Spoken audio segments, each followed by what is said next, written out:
Thomas Wellington thought he had seen everything in his life. He owned 3 companies. He had houses in 5 countries. His watch cost more than most people earn in a year. But nothing, absolutely nothing, prepared him for what he saw that sunny Tuesday afternoon in his garden. His maid was on her knees. Her face was wet with tears. And she was eating grass. Not playing, not gardening. Eating grass. Stuffing it into her mouth like a starving animal. Thomas stood frozen, his briefcase falling from his hand. The sound made her look up. Their eyes met. And in that single moment, Thomas's perfect world cracked wide open. 3 hours earlier, Elena Martinez stood in front of the bathroom mirror. She looked at her face and barely recognized herself anymore. Her cheeks looked hollow, empty, like someone had scooped out the insides. Dark purple circles sat under her eyes like bruises. Her hands wouldn't stop shaking. Gurgle.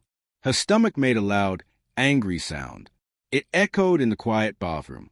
Elena quickly pressed both hands against her belly, trying to make it stop, trying to make the terrible burning pain go away. It didn't work. The hunger felt like fire, like something was eating her from the inside out, like sharp knives twisting and turning in her stomach. Just one more day, she whispered to herself. Just get through today. That's all. She took a deep breath. It hurt. Everything hurt now. Elena fixed her black dress and white apron. She made sure every button was perfect. She tied her dark hair back tight. Not a single hair could be out of place. Because if anything was wrong, if anything looked messy, she couldn't think about that. Elena walked toward the kitchen. Maybe, just maybe, there would be a tiny piece of bread left. Just a crust. Just a crumb. Anything. Her hand reached for the kitchen door. Where do you think you're going? Elena froze. Her whole body went stiff like a statue. Victoria Wellington stood at the end of the hallway. She wore a long silk robe that touched the floor. Her fingernails were painted blood red. Her blonde hair sat perfectly on her head. Not one strand out of place. But her face. Her face looked cold. Like ice. Like stone. She looked at Elena the way someone looks at a bug on the wall. A nasty, dirty bug. I was just... Elena's voice came out weak and shaky. You were just what? Victoria walked closer. Her eyes got narrow and mean. Don't tell me you thought you'd sneak into my kitchen again. Elena stared down at the shiny floor. No, I wasn't. Don't you dare lie to me. Victoria's voice was sharp like broken glass. I told you the rule when you started working here. Do you remember the rule, Elena? Elena's throat felt so tight she could barely breathe. Yes. Say it out loud. Elena's lips trembled. Her voice came out broken, barely a whisper. Servants don't eat the family's food. That's right. Victoria smiled, but it wasn't a kind smile. It was a smile of someone who enjoyed being cruel. Not the leftovers, not the scraps, not even the crumbs. Do you understand me? Yes. Victoria walked right past her into the kitchen. Elena could hear her pouring hot coffee. The rich, warm smell filled the whole hallway. It smelled like heaven. Elena's empty stomach twisted with horrible pain. You're paid to work, Victoria called out from inside the kitchen. Not to eat. If you're hungry, bring your own food from home. Or starve. Either way, it's not my problem. Elena just stood there, frozen. Her eyes burned with hot tears, but she blinked them away fast. Crying wouldn't help. Complaining wouldn't help. The only thing that would help was staying quiet and keeping this job. Because far, far away from this big fancy mansion, Elena had a little boy waiting for her. His name was Danny. He was only 6 years old. And Danny was sick. Very, very sick. Every single penny Elena earned, every dollar, every coin, she sent it all back home. For his medicine, for his doctor visits, for his food. If she lost this job, Danny would have nothing.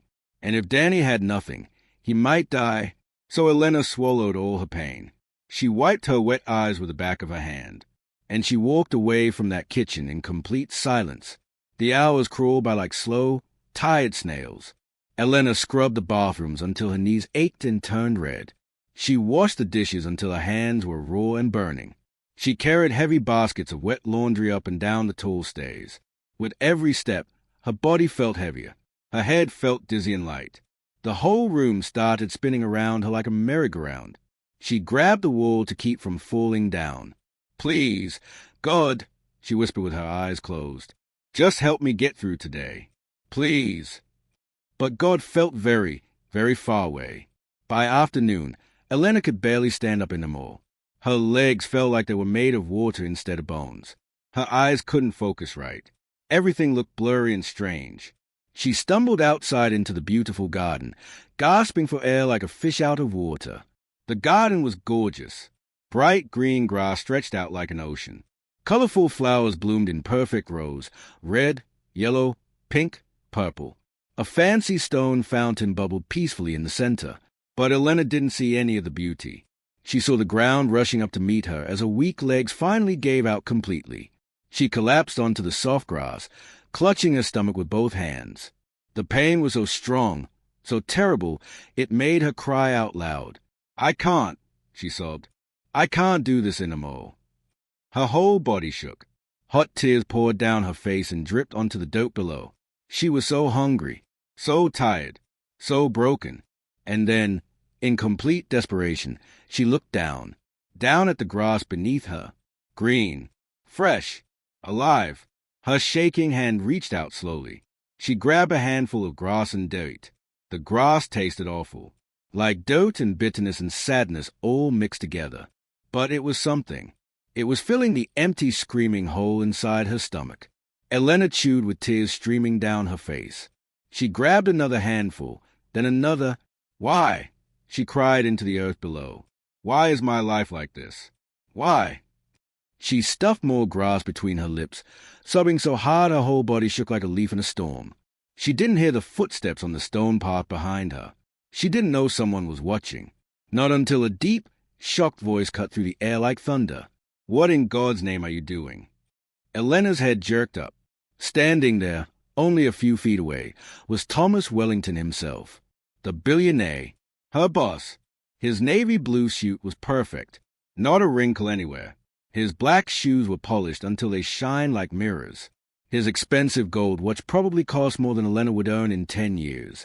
But his face looked like he'd just seen a ghost. "Elena," he said slowly, his voice shaking. Why are you eating grass?" Elena froze completely. Grass and dirt hung from her lips. Her hands were covered in mud. Her face was soaked with tears, and she had no idea what to say. Elena scrambled to her knees like a frightened animal. She spit the grass from her mouth. Her hands shook so badly she could barely hold them still. I. The word got stuck in her throat like stones. Thomas stared at her with wide, shocked eyes full of confusion, eyes full of something that looked almost like fear. "Are you out of your mind?" His voice rose loud and sharp like a slap. "Why are you on the ground eating grass like some kind of animal?" Shame burned through Elena's whole body. It felt like fire on her skin, like lava in her blood. She couldn't look at him. She stared at the date, wishing she could disappear, wishing the ground would just swallow her whole. "I'm sorry," she whispered. "Please, sir, I'm so sorry." "Sorry." He stepped closer. His tall shadow fell over her like a dark cloud. "Sorry for what?" "I don't want an apology. I want an explanation. What is happening here? Talk to me." Elena's chest rose and fell with panicked breaths. Her heart pounded so hard she thought it might break right through her ribs. She wanted to tell him everything. She wanted to scream the truth. But Victoria's warning echoed in her head like thunder on a stormy night. "If you complain, you're finished. You will lose this job. And then what will your family eat?" I can't," Elena choked out. "You can't." Thomas's voice cracked with frustration.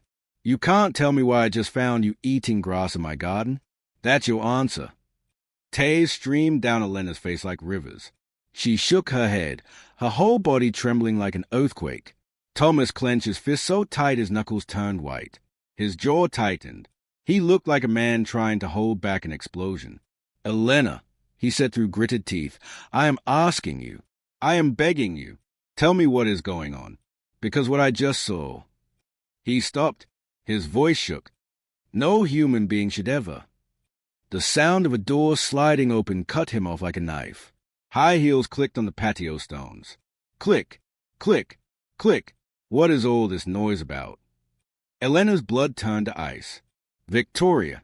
She stepped out onto the patio like a queen entering her throne room. Her silk robe flowed behind her like a cape. She held a steaming coffee cup in one perfectly manicured hand.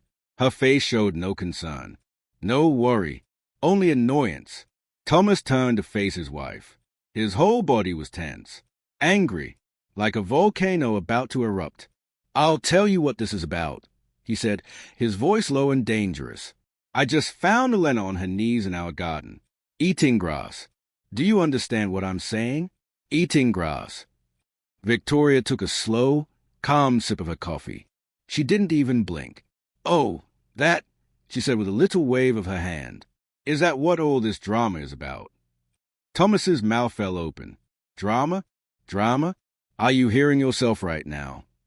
"Don't raise your voice at me," Victoria said coldly. Her eyes turned to ice. She walked closer, looking down at Elena like she was looking at garbage on the sidewalk, like trash that needed to be thrown away. "She's a servant," Victoria said with a shrug.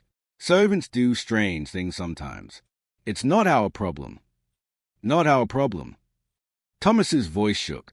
"She was eating grass like she's starving. In our home." Victoria rolled her eyes. "Oh, please, don't be so dramatic."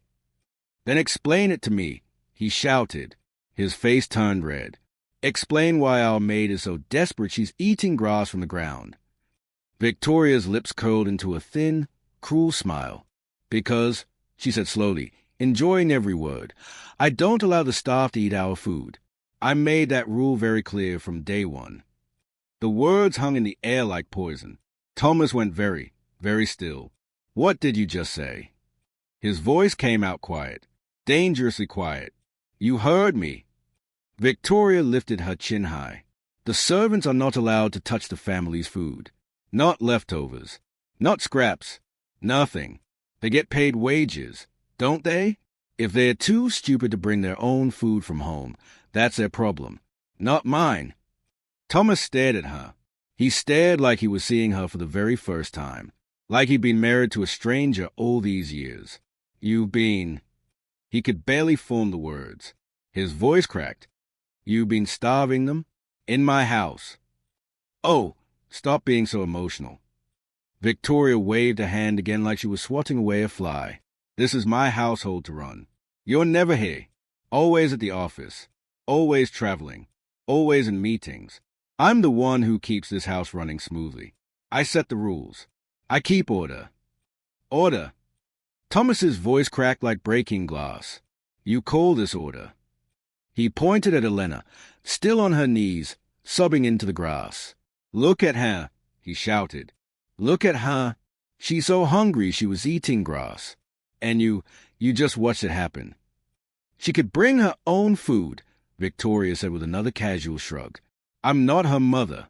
I'm not running a charity here. This is a business arrangement. She works. We pay her. End of story."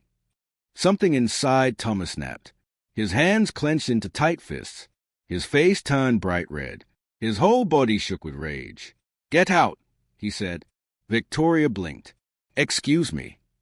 "I said get out of MY sight." His voice roared across the garden like a lion. Birds flew from the trees in fear. "Get out before I say something I can never take back." Victoria's eyes went wide. Shocked, she opened her mouth to argue, but the look on his face stopped her cold. She had never seen him like this. Never in all their years together. For a long, frozen moment, she just stood there staring. Then, with a tight, fake smile and cold, angry eyes, she turned on her heel and walked back into the house. The door slid shut behind her with a loud bang. Silence fell over the garden like a heavy blanket. Thomas stood there breathing hard, his chest rising and falling like he'd just run a marathon. His hands were still shaking. His heart was pounding. Then, slowly, he turned back to Elena. She was still on her knees, still crying, still shaking like a scared, broken little bird. He took a deep breath. When he spoke again, his voice was completely different. Soft, gentle, kind. "Elena," he said quietly, "please, I need you to tell me the truth now. All of it. I promise you, I swear to you, you will not lose your job. You will not be punished. But I need to understand." Elena sobbed harder. Her whole body shook. "Why didn't you tell me?" he asked, his voice breaking with emotion. "Why didn't you come to me?" "Because?" Elena's voice came out in broken pieces. "Because she said if I complained, if I told anyone, I would be thrown out. And I..." Elena looked up at him with red, swollen eyes. "I send all my money home, sir. Every single penny. My little boy, his name is Danny. He's only 6 years old." Her voice cracked completely. "He's sick, sir. Very, very sick. The doctors say he needs medicine every single day or he'll..." She couldn't finish. The words were too painful to say out loud. Thomas felt like someone had just punched him in the stomach. "Hard. Your son," he whispered. "If I lose this job," Elena sobbed, "Danny won't get his medicine. And if he doesn't get his medicine, he'll die." So I stayed quiet. I stayed silent. I thought I could survive. I thought I could be strong enough. She looked down at the grass in her dirty hands. "But I'm not strong.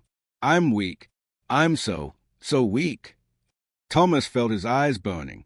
His throat closed up tight. His vision got blurry. His maid wasn't crazy. She wasn't lazy. She wasn't weak. She was a mother trying to keep her child alive. And she had been starving under his own roof while plates of food were thrown into the garbage every single night. His legs felt weak. His hands trembled. Slowly, so slowly, he sank down to his knees beside her, on the grass. "Elena," he whispered, "forgive me." Elena looked up, shocked. A billionaire was kneeling in the dirt beside her, on his knees. His expensive suit was getting dirty. His hands were shaking. "Forgive me," he said again. And this time, his voice broke completely. "Forgive me for not seeing, for not knowing, for letting this happen in my own home." Tears filled his eyes. Real tears. The kind that come from deep, deep inside the heart. He, a billionaire with more money than he could ever count, was crying. Not because he lost money. Not because a business deal failed. But because a loyal, hard-working woman had suffered in silence while he lived in ignorance. "This ends today," he said, his voice shaking but strong. "Do you hear me, Elena? Today. You will never go hungry again. Not while I'm alive. I promise you." Elena sobbed harder. But this time, for the first time in so long, these were tears of relief. The sun was setting over the Wellington mansion. Golden light painted the garden in warm, beautiful colors. But the most beautiful thing wasn't the sunset. It was the change happening in the billionaire's heart. "Stand up," Thomas said gently, offering Elena his hand. "Please, you don't have to kneel anymore." Elena looked at his hand like she couldn't believe it was real, like it might disappear if she touched it. Slowly, shakily, she took it. He helped her to her feet. She swayed a little, weak from days without food, and he quickly steadied her with his other hand. "When did you last eat?" he asked softly. "And I mean really eat. A full meal." Elena's voice was tiny, barely a whisper. 3 days ago, sir. I had some bread I brought from home. But it ran out. 3 days. His voice cracked like breaking wood. "You've been working in my house for 3 days with no food." She nodded, looking down at the ground. Thomas's jaw tightened. Anger burned in his chest like fire. Not at Elena, at himself, at his wife, at his own terrible blindness. "Come with me," he said firmly. "Right now." He led her toward the house, his hand gently on her back to keep her steady. Elena's legs wobbled with every step. She was so weak she could barely walk straight. They entered through the back door into the huge kitchen. The kitchen was massive. Shining counters. A giant refrigerator. Cabinets full of food. Fresh fruit sat in big bowls. Bread in the pantry. Cheese. Meat. Vegetables. Everything. And Elena had been forbidden to touch any of it. Thomas pulled out a chair at the kitchen table. "Sit," he said. "But, sir, Sit, please."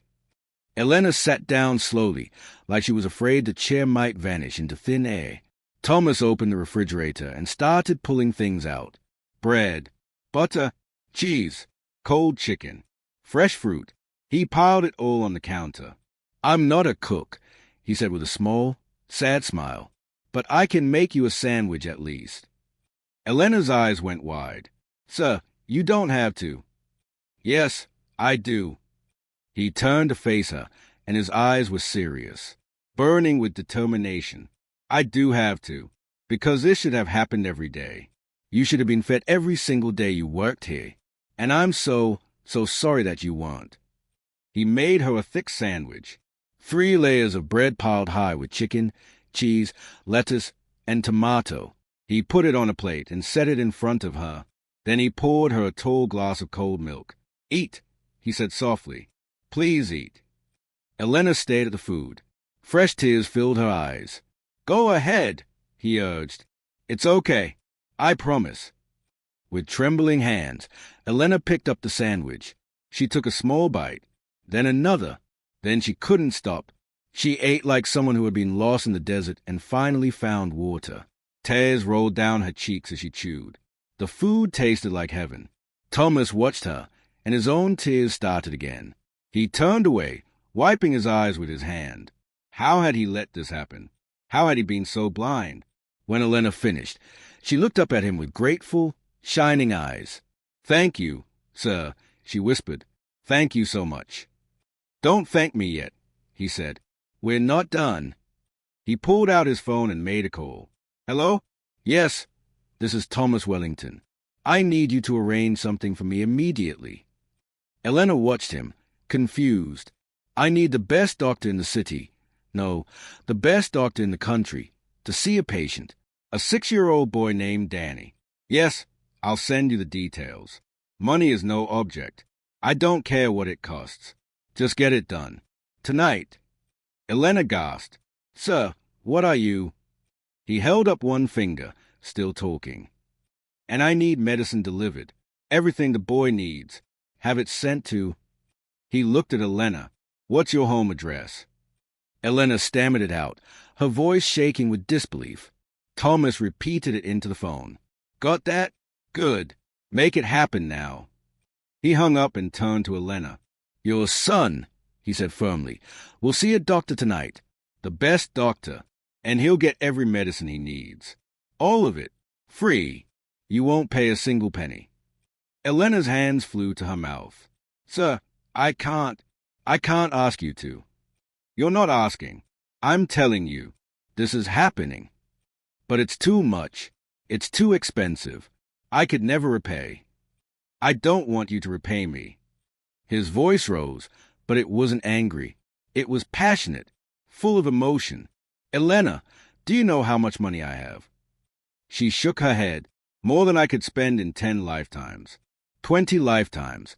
I have money for things I don't need, houses I don't visit, cars I don't drive. And all that time, you, a woman who works harder than anyone in this house, you've been starving to keep your son alive." He leaned forward, looking right into her eyes. "If my money can't help someone like you, then what good is it? What's the point of having all this wealth if I can't use it to do something right?" Elena sobbed. Big, heaving sob that shook her whole body. But these were tears of joy, of hope, of relief so strong it felt like sunlight after years of darkness. Thomas pulled out a handkerchief and handed it to her. "There's more," he said. "From now on, you and all the staff will eat 3 meals a day. Good meals. The same food the family eats. I'm writing it into your contract. It's not optional. It's required." "Sir, I'm not finished. Your salary is double starting today, and you'll get 2 weeks of paid vacation so you can go home and be with Danny while he recovers." Elena couldn't speak. She couldn't even breathe. It felt like a beautiful dream. "And one more thing." Thomas's voice turned cold. "My wife will never speak to you or any other staff member with disrespect again. If she does, if she says even one cruel word, you come straight to me. Do you understand?" Elena nodded, still crying. "You are not just a servant, Elena. You're a person, a mother, A human being with dignity and worth. And you will be treated that way in this house. Always. He stood up straight, his eyes blazing with determination. I was blind, he said quietly. I was so busy building my business, making money, chasing success that I forgot what matters most. People, kindness, compassion. He looked around the huge kitchen, the marble counters, the expensive appliances, the food that could feed 20 families. What good is a perfect house, he said slowly, if cruelty lives inside it? 1 month later, the Wellington mansion looked the same from the outside. White walls, perfect lawn, beautiful garden. But inside, everything had changed. Elena returned from her time at home with Danny. The little boy was healthy now. The medicine worked. The doctors said he would be just fine. When Elena walked through the door, the other staff members cheered. They hugged her. They celebrated, because things were different now. There was food in the staff kitchen. Real food. Hot meals 3 times a day. Nobody went hungry. Nobody was treated like they didn't matter. Thomas made sure of it. He ate meals with the staff sometimes, asking about their families, their lives, their dreams. He learned their names, their stories. He saw them as people. And Victoria, she moved out. The divorce papers were filed within 2 weeks. Thomas looked at his life and realized something important. All the money in the world meant nothing if he shared it with someone who had no heart. He kept the mansion, but he filled it with kindness instead of cruelty. The lesson. Late one evening, Thomas stood in the garden where he had found Elena that terrible day. The grass was green and perfect, just like before. But he was different now. He thought about the moment he saw her on her knees, crying, eating grass. That image would stay with him forever. It changed him. It broke him. And then it rebuilt him into someone better. Money can buy many things, he said quietly to himself. But it can't buy compassion. It can't buy kindness. It can't buy a soul. He learned that the hardest way possible. But he learned, and that made all the difference. To you, the reader, this story is over. But its message doesn't have to end here. Look around your life. Is there someone suffering in silence? Someone invisible? Someone working hard but struggling? Maybe you can't help like a billionaire can. But you can help. A kind word, a shared meal, a moment of respect. These things cost nothing, but they mean everything.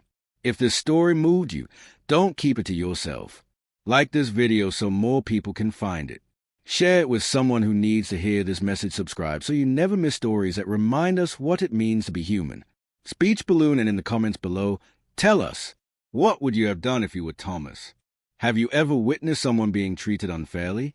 How did you stand up for them? Your story might inspire someone else to do the right thing. Because that's what stories do. They change us. They remind us. They make us better. Thank you for reading Elena's story. Now go out there and be the change someone needs. The measure of a life is not in what you gain, but in what you give.